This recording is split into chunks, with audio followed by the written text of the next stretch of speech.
Good evening. We begin this hour 18 with yet another coronavirus record in Illinois. 6,300 cases. That's just in the last 24 hours. Making matters worse, check out this graphic. Remember all that talk of flattening the curve? Nothing flat about this. There's a massive spike in recent days, well beyond what we have ever seen. And it's that spike that has the governor cracking down on restaurants. But owners of those restaurants, those businesses, they're fighting back. We have live team coverage tonight of this brewing food fight. We begin with CBS 2 investigator Megan Hickey and the science behind shutting down eateries. Megan, are the restaurants really super spreaders? Brad, contact tracers tell me that at least right now their data is not specific enough when it comes to restaurant spread. And one scientist tells me that the key to saving indoor dining could be as simple as proper ventilation. The Dearborn restaurant in the Loop is seating some of their final indoor customers today. Soon walk-ins will have to stop.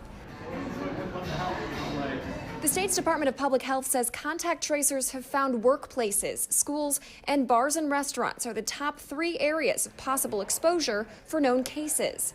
What we have seen is outbreaks within employees. But Dr. Anu Hazra, who oversees contact tracing with Howard Brown Health, says the data is much more conclusive when it comes to household spread. Aside from like a major super spreader event, it's really difficult to pinpoint, well, that all came from this one restaurant or whatnot. What is the science behind indoor dining transmission? How many people are getting infected if masks and social distancing measures are in place?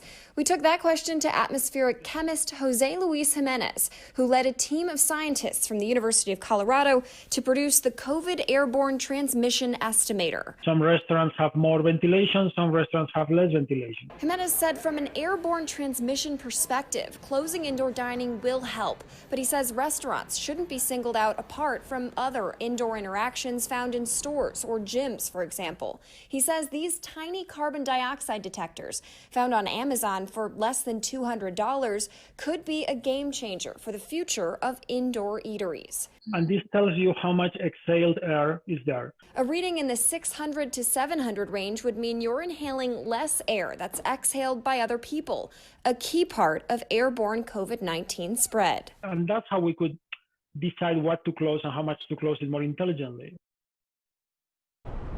Now, Professor Jimenez says that lower carbon dioxide readings can be achieved in indoor spaces with proper ventilation and filtration systems. Brad?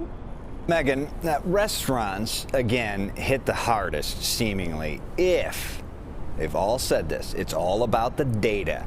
So why don't we have data on how many restaurant employees and customers have been infected since they reopened in June?